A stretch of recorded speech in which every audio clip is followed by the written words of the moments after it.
Élèves de seconde, bonjour. Dans cette leçon, nous verrons comment mesurer une tension électrique et comment mesurer une intensité.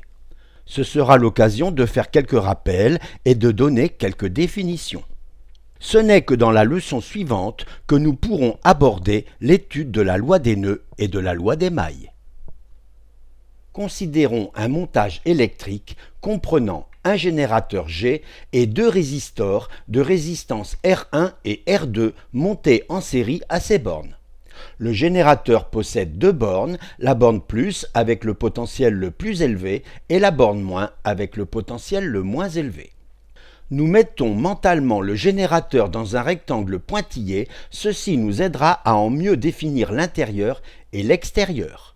Et ajoutons deux ronds noirs pour symboliser ces deux bornes, P comme positif pour la borne plus et N comme négatif pour la borne moins, même si plus et moins ne signifient pas forcément positif et négatif, mais plus grand et moins grand potentiel.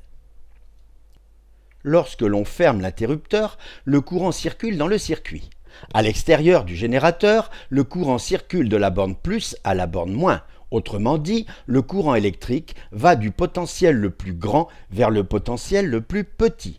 Il descend les potentiels comme l'eau de la rivière descend des montagnes vers la mer. Les nombreuses petites flèches violettes posées sur le fil sont appelées flèches courant. Elles indiquent le sens du courant électrique. Il est toujours très pratique de repérer des points dans un circuit électrique. À P et N, ajoutons par exemple les points A, B, C, D et E. On appelle tension entre deux points la différence des potentiels de ces deux points. Par exemple, la tension UPN est la différence entre le potentiel en P, Vp, et le potentiel en N, Vn. Les potentiels Vp et Vn et la tension UPN se mesurent en volts. La notion de potentiel n'étant pas précisément au programme de seconde, on retiendra que la tension entre deux points est la différence de deux propriétés de ces points sans avoir besoin de connaître la nature exacte de cette propriété.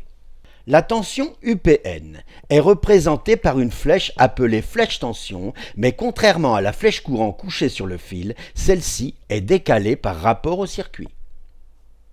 Remarquons que la flèche tension pointe vers la première des deux lettres indiquées en indice. Ici, par exemple, dans UPN, la première lettre est P et la flèche pointe vers P. Autre exemple, cette flèche tension démarre en C et pointe vers B. Elle représente la tension UBC. Pour mesurer la tension UBC, on utilise un voltmètre dont voici le symbole, branché de telle sorte que la borne V soit reliée à B et la borne COM à C, car l'appareil mesure toujours la tension UV-COM. Lorsque le courant électrique entre par la borne V et sort par la borne COM, le voltmètre affiche une valeur positive. Ainsi, cet autre voltmètre affiche la valeur positive de la tension UCD puisque le courant entre par la borne V et que cette borne V est reliée à C tandis que la borne COM est reliée à D. Oublions les symboles des voltmètres et observons un voltmètre réel. Il faut tout d'abord allumer l'appareil.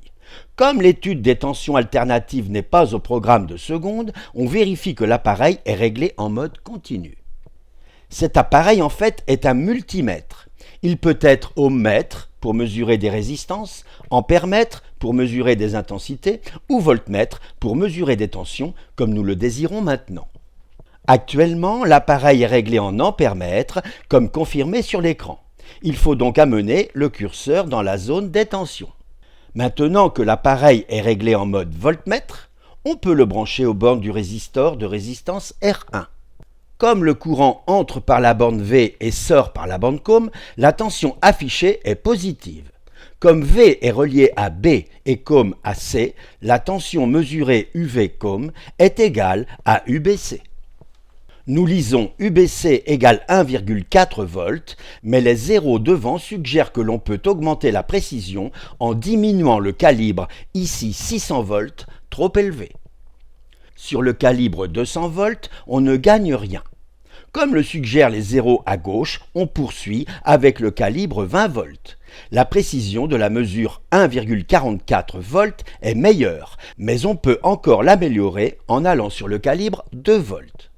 Il n'est pas possible d'aller plus loin en utilisant le calibre 200 mV, soit 0,2 volts, car 1,439 est supérieur à 0,2. En définitive, nous mesurons UBC égale 1,439 volts. Mesurons maintenant la tension aux bornes de R2. Attention, mauvaise manipulation. L'appareil affiche un 1 à gauche car le calibre 2 volts est trop petit. La tension est forcément supérieure à 2 volts.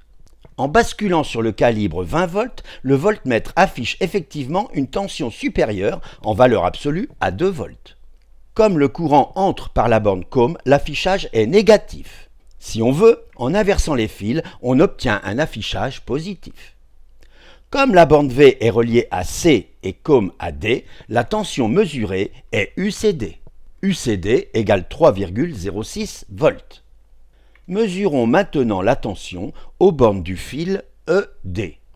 La borne V étant reliée à E et COM à D, on mesure la tension UED. Elle est négative, ce qui est normal étant donné le branchement des fils, mais surtout, elle est très faible. Nous considérerons, c'est une approximation, que la tension est nulle et nous retiendrons que la tension aux bornes d'un fil est nulle. Voyons maintenant le cas où 3 dipôles sont branchés en dérivation. Mesurons la tension aux bornes de R1, 12,34 volts. UCD aux bornes de R2, 12,34 volts, et UEF aux bornes de R3, encore la même valeur. Nous avons UAB égale UCD égale UEF. Les tensions aux bornes de dipôles branchés en dérivation sont égales.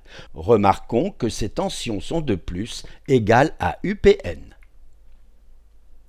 Avec des fils réels, cela paraît parfois moins évident, mais c'est la même chose. UPN égale 12,34 volts égale UAB égale UCD égale UEF.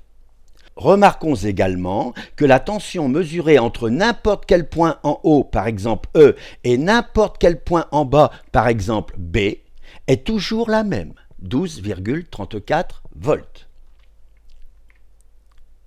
Pour mesurer l'intensité du courant électrique, on branche un ampèremètre en série dans le circuit. L'ampèremètre est traversé par le courant dont il mesure l'intensité.